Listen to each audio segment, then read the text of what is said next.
Hello and welcome to another episode of the Mark Rose podcast. Today I'm so excited because one of the best teachers on the planet is here to rock us.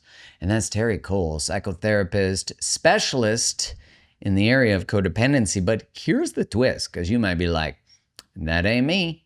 But if you are someone who crushes it at life, crushes it at work, you got it together, you got your poop in the group, but you're like, damn, relationships, I can't seem to bring my wall down. Damn, I keep trying to take care of everybody. Damn, I just can't seem to figure it out. She'll help us do that. She has a specialty in the area of codependency, but even more specifically, high functioning codependency. She has a recent book that just came out called Too Much. Go get a copy because you ain't too much.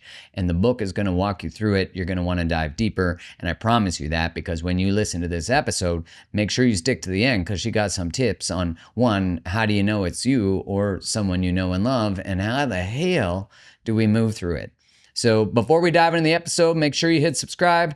On YouTube, make sure you hit subscribe and the little notification bell so you don't miss any of these, because damn, you'd hate to miss something and change your life, change your relationships, and make it so you don't have to repeat these patterns and choices and get all dizzy. And also, when you hit subscribe, it helps support the show, and that makes me bueno happy. And I don't want you to caretake my needs, because that would make you codependent. But if I could hook in there and just tap into that wound so you can make sure I feel good, that'd be great. Without further ado, here's the amazing Terri Cole. Today, I have returning superstar, psychotherapist, mentor, coach, author. Oh my gosh, incredible author, godmother of codependency. Can I call you that? Or is that Sure. yeah. Please do. Makes you like an elder, but you're like a young elder. Well, I'm so excited to have Terri Cole back on. Hi. Hi, friend. Thanks for having me back. Well, you are the rightful owner of quite a few of the top episodes I've ever done. And that's because we have dove deep into the juicy, and we're going to dive even deeper, juicier subject of high functioning codependency. You have a new book coming out, which is called Too Much, a guide to breaking the cycle of high functioning codependency. Yes. I think for the most people, they go, codependency, me, not me. I'm going to lean to not. And I love how you've actually pointed out that, hands up, we might all be high functioning codependents. So, let's get into it. Let's get into it. So let's talk about the why of, for me, why did I write this book? Why high functioning codependency? What was the urgency? What was the need? Well, let's talk about the definition, according to Terri Cole, of codependency, is you being overly invested in the feeling states, the outcomes, the relationships, the circumstances, the finances, the situations of the people in your life to the detriment of your internal peace. Because we're all invested. We're all lovers, right? We're all invested in our people being happy. Obviously, that's called having a relationship. But when you're a codependent, you're overly invested. And how can you tell? Well, you can tell because if your friend calls you with a problem, how quickly does their problem become your problem? Check your urgency. Are you literally dropping everything and being like getting on Google and Googling some shit for your friend so you can help her, or thinking about who you can connect them to or whatever? So it's more than just wanting the people we love to be happy. It's taking it on. And so in my therapy practice, I've been a therapist for 27 years. I would see these behavioral patterns that were codependent, and I would point them out to my clients. And they were all these incredibly high functioning, capable, most of them women. And if I would say, hey, that is a codependent behavioral pattern, they would be like, codependency? Me? Yeah, no. Wrong, lady. Wrong, because everyone depends on me. I'm not dependent on shit. I'm making all the money. I'm managing all the people. I'm doing all the things. I'm doing all the emotional labor. What are you talking about? And so I realized my clients did not know what codependency was because they didn't identify with the old school Melody Beatty, codependent no more. You have to be enabling an alcoholic or an addict to be codependent. And I feel like those myths prevented my clients from seeing themselves in the problem. And I also noticed that there is a different flavor of codependency when you are very capable, right? The irony of this is that the more capable you are, the less codependency looks like codependency, but it's still codependency. So as soon as I coined this phrase and obviously trademarked it immediately, high functioning codependency, my clients all just raised their hands and said, me, I'm the problem, it's me, without shame, because they could see themselves in the definition, and then we could get to work. Yeah, it's so interesting to think that if you're holding all these worlds up and you're not in a relationship with an addict, like how could I be codependent? Like codependency is about like what would look like overt fawning or people pleasing. Me, I live in Manhattan. I'm a CEO or whatever it is. Yeah. So when you presented this idea of being able to reflect that they are part of the problem, what did you notice? Or like maybe what are the barriers that people who initially are, and maybe they're listening and they're like, okay, like I'm hearing this could be me. What does it look like? Like what might those behaviors look like? And then what do you notice are sort of the initial barriers or ways that people deflect or protect from taking on that truth? Well, we'll go through traits, behaviors, and then the blocks. How's that? Perfect. That sounds perfect. So traits of high functioning codependency, or HFCs as we call ourselves.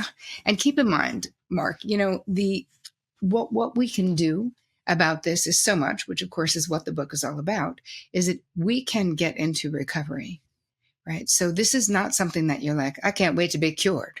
You're not going to be cured. You're going to go into recovery the same way that I did for alcohol and people do for lots of things, where there's a discipline that's required, because a lot of this is your nature. My nature is to help and serve all the people all the time. That is literally in my nature. Now, to do it healthily, I needed to get into recovery from sort of being addicted to those over-functioning, over-giving behaviors. So if we look at the traits of HFC, feeling responsible for fixing other people's problems, giving unsolicited advice. Wow, we can't stop with the auto advice giving. We love it so very much. Don't worry, we'll talk more about that later. Being overly self-sacrificing, inadvertently not respecting other people's right to be self-determined and separate, giving till it hurts, going above and beyond, even when you're not asked to, right? A lot of times we're just like, oh, I saw that your bank balance was low, the over-functioning parent of the 30-year-old adult child. So I transferred some money so you wouldn't bounce your rent check, always ready to jump into damage control mode. Like I have to say though, as HFCs in recovery or not, dude, we're amazing in a crisis. Like you want us there. Damage control is like, we're great. Being judgmental of others can be another trait, because really down deep, you kind of believe that you know the right way to do all the things. So we're sort of looking at people who are not doing it the way that we would do it and being like, there's a way more efficient way to do that. Getting frustrated or angry when other people don't take our grade A advice, the advice that half the time they didn't even can ask us for, and feeling exhausted, resentful, and bitter, right? Kind of getting martyred and feeling like, oh man, after all I've done. You may not say that, but do you think it? Do you overgive or overfunction and then feel underappreciated? That is a trait of HFC. And in relationships, a lot of times we have blurred boundaries and an imbalance in effort and power, with the HFC often taking responsibility for fulfilling the other person's needs and trying to control most aspects, I would say, of the relationship. Like through the taking care of everything is really actually using it as an unconscious mechanism of control. So there can't be space, distance, leaving, all the correct. And for the other person to become a functioning adult. Yeah. Well, here's the thing. I mean, I can tell you that I single-handedly in my 20s could take a perfectly capable human being and turn them into an underfunctioner in like 2 weeks. That's always been one of my favorite things that you talk about. Like you It's a were fact so though. good at it that you could take a regular functioning adult and make them underfunction. Yeah, because when you think about the mantras of HFCs are, I got it, is one. And another mantra of HFCs is, it has to be me. I have to do it. I have to do the thing if it's going to be done right, if this thing's going to move forward, if everyone is going to be okay, it has to be me. So that doesn't leave a lot of room in relationship for mutuality, for interdependence, right? And as we know from our Crushing Codependency course, this is really what we're seeking in healthy relationships. We want to move from codependency or even hyperindependence, right? There's a combination. HFCs are such a combo of things. We have codependency where we are relating codependently in our relationships. But what that looks like for us is overgiving and overfunctioning and then not allowing others to give to us. Then there's a hyper independence where we just go, I got it. I can do it faster. I can do it easier. It's another mantra. Third, it's just easier if I do it myself. It's like, I can't trust other people. I can't. Yeah. It's just, I'll do it well. Yeah, it'd be interesting to see that overlap with leadership that can't delegate. Hey. Yep. Oh, there's so much. I'm actually I'm presenting at the Psychotherapy Networker Conference in March, and it's on professional and personal, how this impacts, right? How does codependency like this, HFCness, impact leadership? How does it impact how you do and don't delegate? And it does in all areas. Yeah, especially, you and I have talked about the predisposition that people in like caretaking roles, professions have for this. Like when you look at the professions of coaching or therapy, do you see an overwhelming amount of high functioning? Oh my God, in my crew, an overwhelming amount of nurses, hospice workers, therapists, so many therapists, but also anything in the medical healing arts and massage therapists. And just there's so much because, and what I hear from them, and again, why I wrote this book, is they're so burnt out. They're so exhausted. They're so just like, you can only do it for so long. And then as women are reaching perimenopause and menopause, you're already smashing face first into a stone wall of like, holy shit, what's happening to my life and my body? And the cycle, which might sound weird, and I don't know a better way to say it, but the cycle that I've witnessed of high functioning codependency, and it's a long arc, it's a big, huge arc, is too many fucks for could be decades for all the people and what making sure everyone's okay and anticipatory planning for others and all this stuff, and then bashing into the wall and having zero fucks. Like where you can't care, don't care, you're exhausted. I mean, I've literally seen this where it's almost like ceasing to function. And it can be a physical thing when that pendulum goes from so much overfunctioning for so long and smashes all the way the other way. A lot of times it is a physical crisis that will Not bring optional. it to bear. Exactly. Your body is just like, literally, I can't do it anymore. And we become so resentful. This is the part that matters. Why should anyone want to get into recovery from being a high functioning codependent? Because your relationships matter and how you feel matters and what you think matters and how you're going through your day matters. And it's not all about checking the boxes, right? And giving this up is so scary for so many people because the illusion of control that is created from the behaviors. And let's look a little bit into the actual behaviors that people can look and go, am I doing this? Because before you can even see yourself in the behaviors, you have to look at the limiting beliefs that you may have had about codependency and really understand that like nothing's wrong with you. We were all raised and praised to be self-abandoning codependents, as I like to say, and that's a fact, right? So the fact that if you don't know, if this is you, welcome to the human race, right? So you can change it, but like there's literally nothing wrong with you. This is what you were taught to do. And it certainly was what I was taught to do. I don't know if this is true for the younger generations coming up right now, but it's definitely true for women mid-30s to dead, for sure, at least who I've talked to about it. So if we look at the behaviors themselves, look at auto advice giving. So someone comes to you and they're talking about something. They haven't even asked you your opinion, but they're presenting a dilemma, let's say. Do you immediately give advice? Do you have a thought? Do you have a solution? Do you know someone who does that? Do you have a guide? Do you have a book? Do you, right?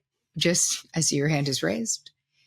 Oh, I can think of someone right away where like every time I present anything, it's like the first thing is what I need to do. And I'm like, and it's always a criticism of it. Yeah. And I'm like, can we lead with some celebration instead of always a fucking. Yeah. I also didn't ask you. And the thing is, we have to understand why we're doing it. The person having a problem is making us uncomfortable. Your discomfort is making me uncomfortable. I want to fix your problem, but people don't like to be projects. It doesn't feel good to be a project. And so we have to really, part of the changing this, we have to slow down and realize, even if your heart is in the right place, and people will always say to me, oh, I'm just a helping person. I'm just being nice. What's wrong with being nice? I'm like, dude, if you are compulsively doing this, it is not you being nice. It's an addiction, right? You being nice is mowing someone's lawn because they're old, right? It's a thoughtful action that you do. Anything that we are doing in an automatic way because it's so habitual and because we're uncomfortable, that's not about the other person. That's about you seeing them as a problem and wanting that problem to be fixed. So auto advice giving, what can we do instead? You can ask expansive questions. You can say, even if they're asking you, because listen, most of us HFCs, we've set ourselves up. Lots of people are coming to us for our grade A advice because we're pretty smart and pretty effective, and we like fixing people's problems. Like, this is just a reality. But there's such a great cost to the intimacy in your relationships to do so, that it is so worth your while to learn to do something different. It doesn't mean that you will never give someone your opinion. It does mean that won't be the first stop on the train, right? The first stop on the train needs to be, wait a minute, before I say anything, I want to know what you think, because it's your situation and what you think matters way more than what I think. And if they say, I don't know, you can say, all right, but let's just spitball it. If you did know, what would it be? Right? And if they go, I really don't know, say, all right, well, I'm here if you want to brainstorm, right? We don't need to, because the illusion is this, Mark. We think we know what other people should be doing in their lives. And the thing is, you don't. Even if their life looks like a fucking dumpster fire, you still don't know what they should be doing, right? And I think I talked about this the last time I was on your show. I don't know if I did, but anyway, I told you the story about my sister having this, and I talk about this in the book extensively, which I haven't written about it before. But my sister was in a bad situation romantically, this disastrous domestic situation, living with a guy who was doing crack, and she was actively alcoholic, and they were living in the woods without running water and no electricity. Okay. So I don't need to embellish that fucking story because it's already just a horror show of just 5-alarm fire for this. Lots of problems to fix in that one. Yeah. This high functioning codependent was like, oh my God, what can I do? So I was throwing everything at the situation, talking to my sister every couple of days with her telling me another horror story about what this fucking idiot had done. And it was so painful. I was beside myself. So I go into my therapist for the third week in a row, just bawling my face off. And I'm like, Bev, what am I going to do? Like, what am I going to, I've done everything. And she was like, Tara, let me ask you something. What makes you think you know what your sister needs to learn in this lifetime? And I was like, well, I think we can all agree she doesn't need to do it with a fucking crackhead in the woods with no running water. Can we agree with that? And she was like, no, man, because I'm not God. I don't know. But neither do you. But do you know what's going on with you? And I was like, no. So tell me, please. Clearly, I don't have a clue. And she said, you've worked really hard to create a harmonious life, and your sister's shit show is really fucking with your peace. And you just want to fix it so that you will be out of pain. And that was a humbling interaction. She was not wrong. I can promise you, she was totally accurate. But my self-image was that I was doing it 100%, Mother Teresa style love, selfless love. That's what it was all about to me. And then to hear that my obsession with fixing my sister's situation had more to do with me than I would have liked to have thought. But it made sense. And I said, okay, so what do I do instead? And she was like, meet a boundary, get a boundary, put a boundary in place. She's like, Terri, you don't need to listen to her talking about this bad situation she's in every day. She feels better. You feel sick. It doesn't work. Set a boundary. So I was able to say to my sister, I love you and I can't talk about this with you because it's so painful. But if you ever want to get out, I will always be your person. And 9 months later, she called and was like, are you still my person? And I was like, fuck yes, I'm putting my shoes on right now. Went and got her from her shack in the woods. And then the most important aspect of that story though, Mark, is that when we are setting ourselves up as the savior for someone else, we are centering their experience on us. And so by having a healthy boundary with my sister, even though it was so painful and I cried my eyes out doing it, it was so hard. But then she got to be the hero of her own story. She went back to school. She got sober. And then I helped her, my husband and I helped her appropriately, but not as she's the fucking loser victim and I'm the fucking family hero as I have been, right? Keeping that position of like, Terri will fix it. But at what cost? And at what cost to Jenna? What cost to my sister? Having it be that I'm the great one. She gets sober, but if I saved her, quote unquote, then it's really all about me, not about her. And that changed. That really was the seed that started me understanding what codependency really is. And then I got really interested to see how my clients were similar to me, feeling like we needed to help everyone. And it wasn't just the people in our lives. Like HFCs can be a little bit codependent with the world, where we feel a real responsibility for people we don't even know. I actually opened the book with a story about, I was on a platform in Long Island at like 10:30 at night, taking a train back to New York City. I was living in Manhattan. And I see this skinny kid standing there holding like a little blanket and a pillow. And I was like, what? My helper radar pinged. I was like, where the fuck is that kid going this late at night? And so I talked to him on the train and I was like, what are you doing? He's like, oh, I had a job. I was supposed to be driving a car back to Indiana and they just canceled it. So, I go, so what? Where are you going? He's like, I'm just going to sleep in the station. And I was like, what station? He's like, well, I don't know anyone in New York. He's like, I'm going to sleep in Penn Station. I was like, no, you're not. You know me. You're going to come to my apartment. I took a total stranger. Don't even know. Could have been a serial killer. Home. We didn't have cell phones. This was like the late 80s, people. So I didn't even call my roommate. I just walked in with a stranger and she was like, well, of course you couldn't let him sleep in Penn Station. He would get mugged. I was like, correct. Now, I'm not saying that's normal. I am saying anybody listening or watching this, you have your own, if you're an HFC, you have your own Billy story of someone whose life you felt so responsible for that you were twisting yourself up in a pretzel and lighting yourself on fire and really not even knowing why. There was no space between the thought and the action. This is my problem to fix. Hello? Is this my problem to fix? Obviously it was not. And keep in mind, he was 19 and I was only 22, but still this overly developed sense of responsibility for others, which sometimes we get into, domestic violence work and other things where these qualities can be our superpowers, but only if we get into recovery. Because if we don't, this HFC behavior creates this glass ceiling of our own making when it comes to our success, the intimacy in our relationships, our happiness, because you can't do the amount of bandwidth that we're bleeding by overfunctioning and overgiving and overfeeling and overdoing and auto-accommodating and anticipatory planning and all the self-abandonment and all the overfunctioning, there's only so far you're going to go. Well, yeah, as you share the story with your sister and the story with Billy, the story with Billy is interesting because when I was young, I played on the soccer team, and one of the kids, he was probably like, I don't know, 5 years younger than me. He was probably 19. And I was working at the time. I'd gotten a, quote unquote good job. And I played with a bunch of buddies. He was just like a young new recruit for the team.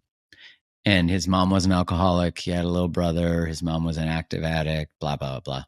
And I remember being like, oh yeah, if you need a place to crash, like if you need, all this stuff. Then he asked to borrow money from me. And, a good spirited kid, like no issues, that I knew of. And I was like, hey, I'll lend you. I think you needed $500. With inflation, that was probably like 50,000 back then. But I said to him, yeah, and I didn't create a boundary around the repayment, but he told me he'd pay me back. What I just noticed is he would just like keep trying to borrow money and keep, like one night he called me, and my roommate and I, who was on the team, we went and got him from his mom's house. Great. But eventually what I just noticed is he was never actively doing anything to leave his circumstances. Okay. And he was continuing in the same. And I found myself resenting. I found myself, like a Billy story, being like, oh, I'm going to save this kid from his, I look back and I can just see how clear that was. But when I finally said no to it, it was like I was so free from the drama. But the reason I bring this up is because when you talk about the story of your sister, for example, and so many of us, like wanting to take care of our partner who doesn't want to read any books and become good at relationship, or there's this element where it's like, if I let go, and of course with an addict, it's different, right? It's like, if I let go, they might kill themselves, right? Or they might, right? And those are like real things we wrestle with. But I always think, like what you said, they become the hero of their own story. So when we're robbing them of that and feeling heroic and egoic and all the things, our self-perception, there's another experience that we have to build our capacity for, which I think is really hard. Like watching someone else skid face first on the ground. And I now, as I say that, it's like watching my son fall as he walks, because he's 17 months old. Yeah. And it's like the worst, but I'm like, I know that nothing is teaching him faster than the floor, and I can't save him from it. Like I want to catch his little forehead. And he's, we work on falling, and now he's much better, but it was such a good metaphor for life and the like empathic adult parent I am. I'm like, I don't want him to suffer. He got stung by a wasp on his little butt. And I was like, I want to murder that wasp. I mean, he'll never get stung again. Like all these, you just realize how, as you were saying, like it comes from a beautiful place, but you pour into all these other cups, or you're so focused on how full their cup is. And so like, how do we reconcile or negotiate with taking the step back, and what's going to come up for us when I stop being overly invested? Well, what's going to come up is a lot of feelings that you've been numbing and suppressing. And so in the book, I sort of walk you through this whole process. And I also have this beautiful community that people can join, where we're going to be walking through this process, where we have to slow down. The fact that simply because you can do more doesn't mean that you should.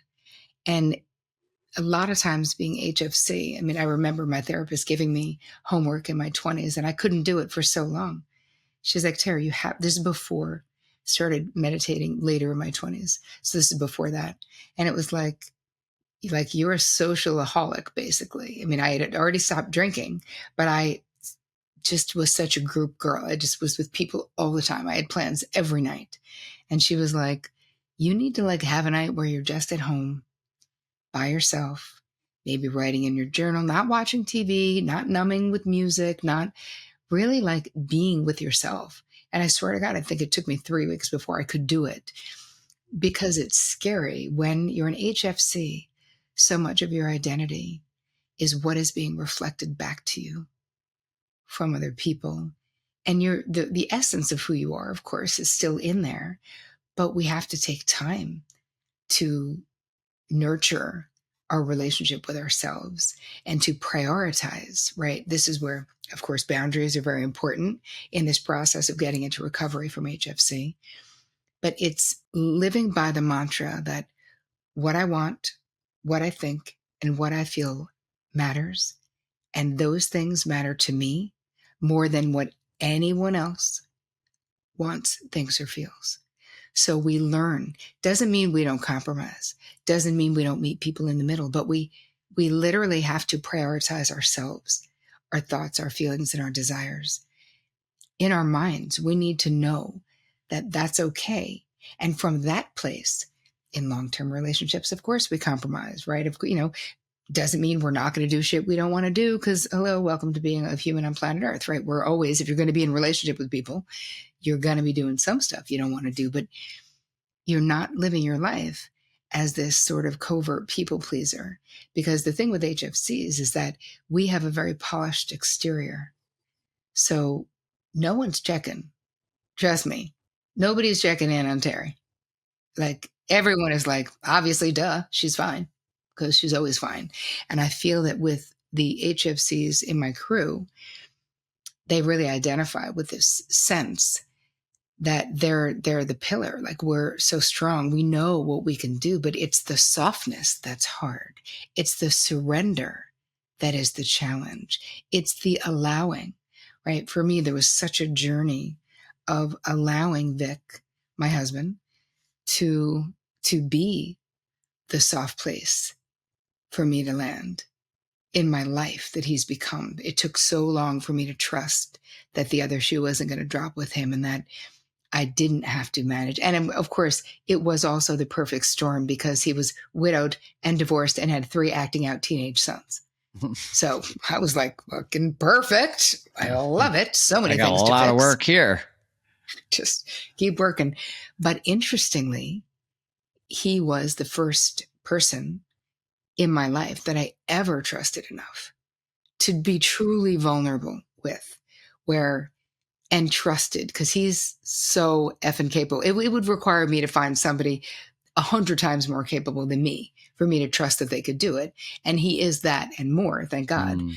But what's on the other side of if you're not doing that in your life, right? If you're a high functioning codependent and you're managing the people in your life, which is what I was certainly doing before Vic, all the relationships I had, it was, people were projects for sure. I was like, can't wait to make you better than you are. It's going to be amazing. But I was not relating to people in a heart-centered way, and certainly wasn't allowing them. I was terrible at receiving. And what ends up happening, of course, is sooner or later, people stop offering. If you never take them up on it, they're like, I guess she doesn't want it. I guess she's okay. And it was really my mother who was like, I was saying, I don't get Vic. Like, he's great, but he like always wants to like drive into New York to pick me up. Should just drive me back to New Jersey with him. And it just doesn't make sense. And I was like, Ma, I could just take the train. It's 20 minutes. And she was like, Tara, he wants to come scoop you up, because that's what he would say. Let me just come scoop you up. And I would be like, that makes no sense logically. And my mother was like, hi, stop saying no. This guy wants to scoop you up and you think you love him. Let him scoop you up. Like, stop controlling everything.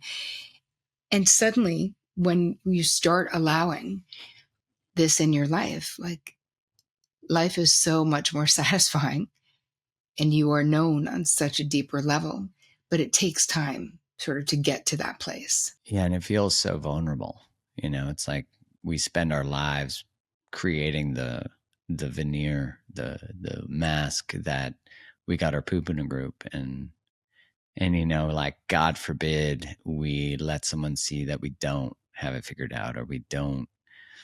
When you look at the origins of high functioning codependency, how do you see that differing, or is it just a different manifestation or expression of how regular codependency is found? I think that it's interesting. I think that there's a lot of similarities, right? But if you're a high functioning codependency, the way that you reacted to the chaos was by excelling. So, and not all kids do. Yeah, that's right. But true. you become like, I'll be the best student, I'll be the best gymnast, I'll be the star athlete, I'll do more. You are the helper. A lot of times we are the hero children in disordered family systems where we are helping.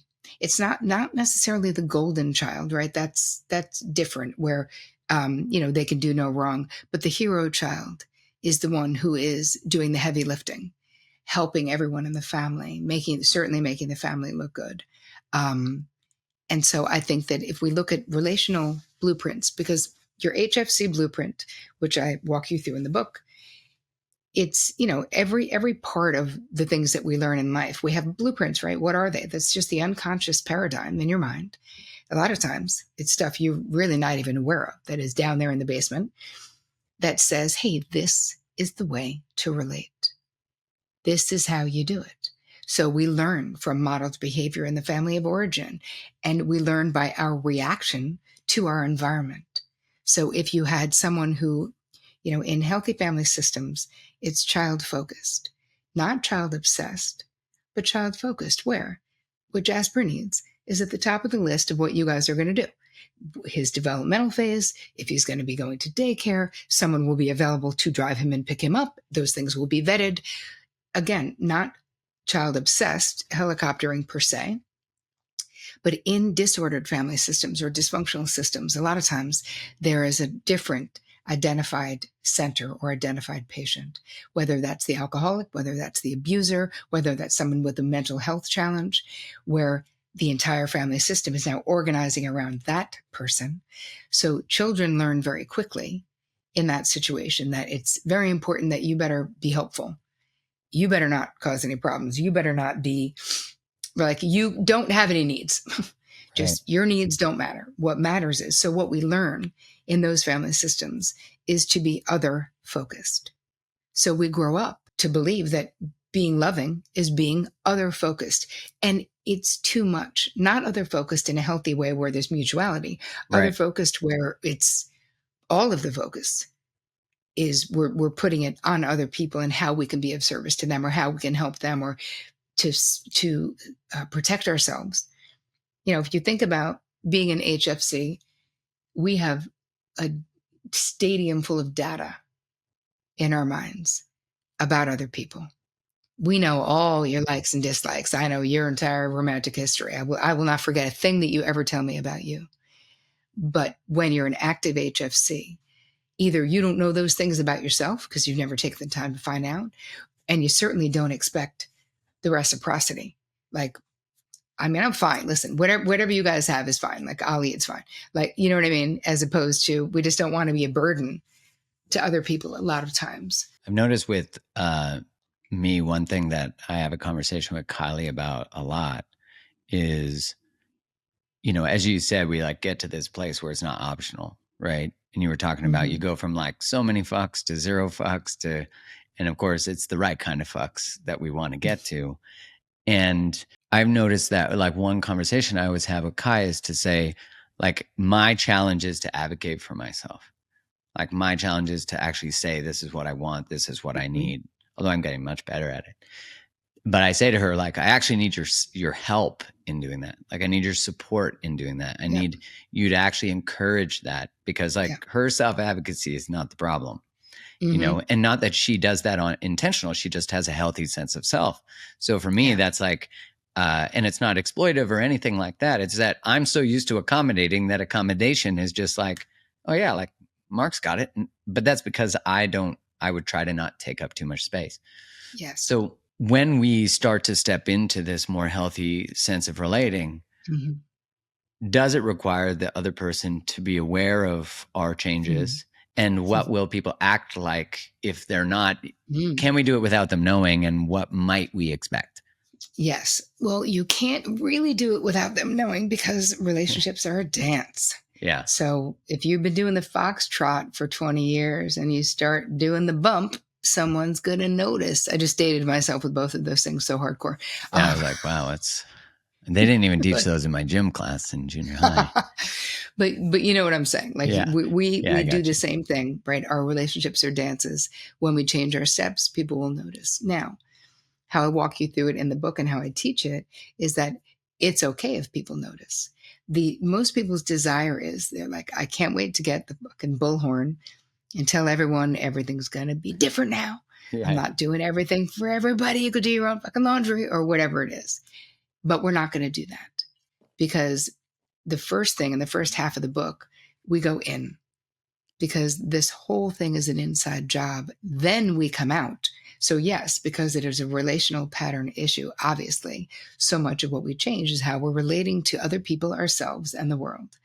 But we need to have a deeper understanding of why and have compassion for ourselves. Like any person who suffers from being an HFC, you have 1,000,005 good reasons to be that way. So like nothing's wrong with you. It's adaptive. It worked for you, Mm-hmm. right?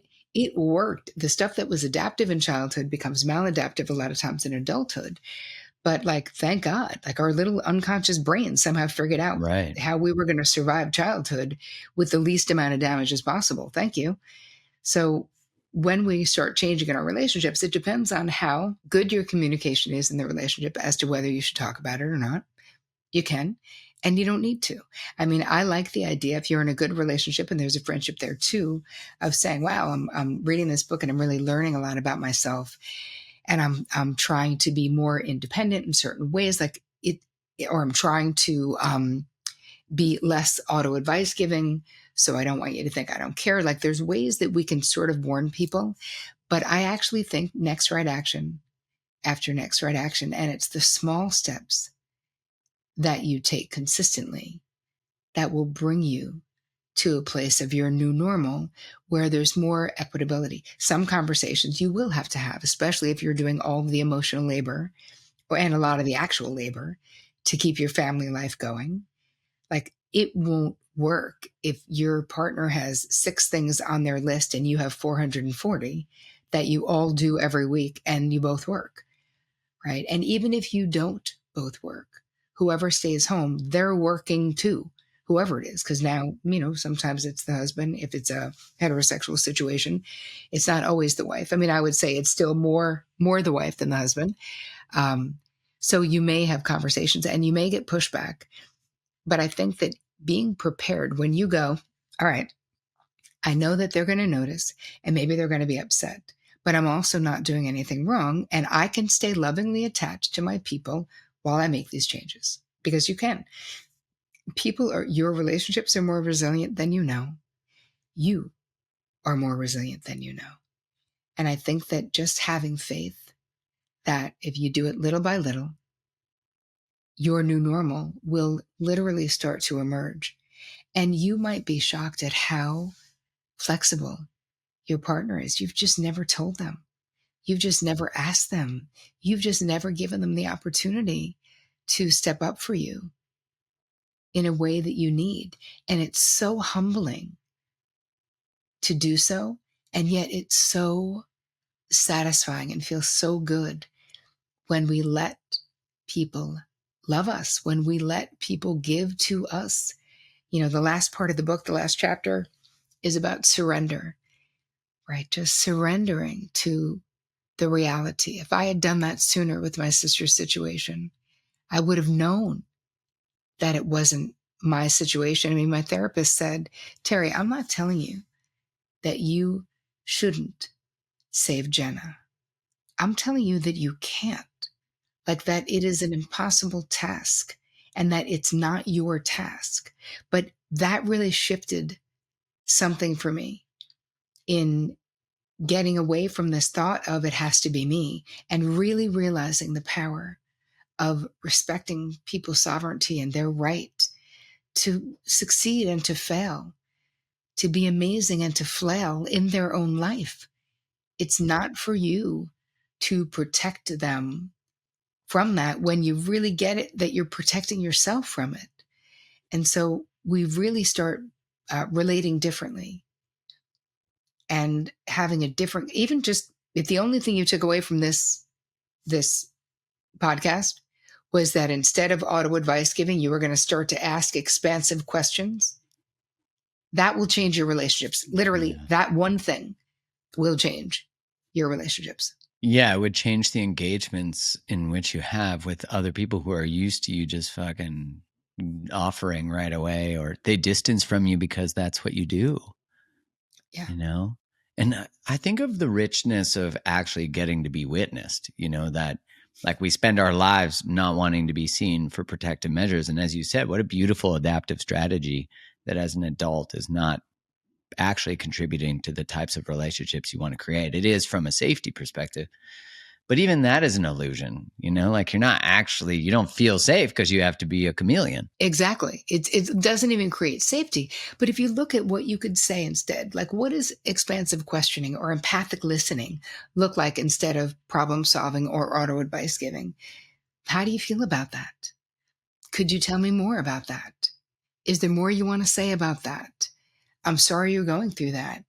That's a crappy situation. That sucks. Do you want to talk about it? Like, but we're literally focusing it back on the invitation for them to share more, because visually, the way that I think about it, like metaphorically in my mind, is what I want for my friends is a willingness for them to be in the foxhole with me, being brave enough to let me feel my pain in their presence, to not try to auto fix me like I'm some project for them, because that doesn't feel good. I don't like that at all. And when someone can do it, and it's funny, I know exactly who is capable of doing it in my life. And when the shit hits the fan, they're the only people I want to talk to, because I don't need a strategy. And if I do, I'll ask you. I have a lot of great minds in my life. If I need a strategy, I'll ask. What I need is someone who can compassionately and lovingly witness where I am with the faith, even just saying, I'm not sure what to say right now, but I am here to listen. Man, everybody, come on now. There's an opportunity to move through this. You said something years ago that I'm guessing is most likely in your book, but that we rob people of the opportunity to truly know us. Yes. And that's like, I think about that a lot, of like our own over functioning. One doesn't allow someone else to become an adult themselves. So we like rob them of themselves being able to see that they're capable. But when we're chameleons, no one gets to see us. And like, what a beautiful gift it is. And I think we don't, and I love the way you teach all of this, because what you're really, like how you say that, like we are colluding in this. This is not they don't let us be us. We're not a victim of that. We are actually not being ourselves. Yes. And how painful. Like that's such a high cost. And in witnessing people, older women in particular coming into my practice, just sort of being like, hey man, I played by the rules. I did all the things. I checked all the boxes. And they're like, is this the way I'm supposed to feel? Is this all there is? And the devastation of that is because you took one for the team so many times. You said yes when you wanted to say no. You did all the quote unquote right things according to society. But the people in your life do not actually fucking know you. And so the existential loneliness that you feel is real. And the tragedy is that how can anybody authentically love us if we never allow them to authentically know us?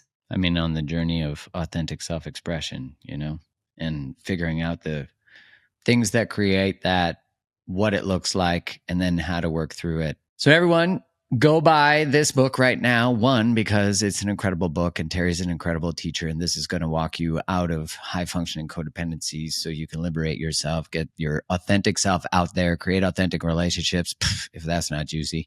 And also, do it because supporting a new author is incredible. So go pre-order, go order, go do all the things. And also, Terri, what else do they get? Because I know you're like a bonus machine. And also, you have a really incredible relationship summit that I have the honor of being in. So tell us all the details. So we're going to go to terricole.com/HFC for high functioning codependency, where you're going to find that we are doing a relationship summit with 30 of the world's top relationship experts, including Mark. So exciting, Doctor. We've got so many people. Jillian Turecki, I just interviewed. We have Dr. Daniel Amen. We've got Dr. Shafali. We've got just a zillion different people. And it's also, so it's not even just romantic relationships, right? We're talking about familial relationships as well, because, a lot of times we have problems in those. So the greatest minds all coming together, and it's totally free. You need to sign up for it though, so please do. And at the terricole.com/HFC, you'll also see a place where you can buy the book.